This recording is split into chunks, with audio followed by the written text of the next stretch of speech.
今天我所經的路，何時可到達，已經不要再知道。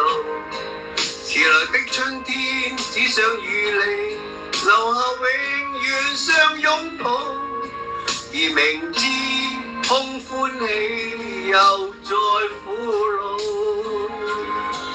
面對的彷彿多麼渺茫，更加想這道牆，為着我縱有熱情難再開放。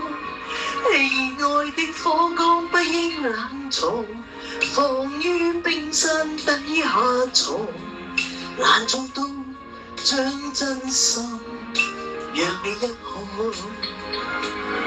面對的彷彿多麼渺茫，更加想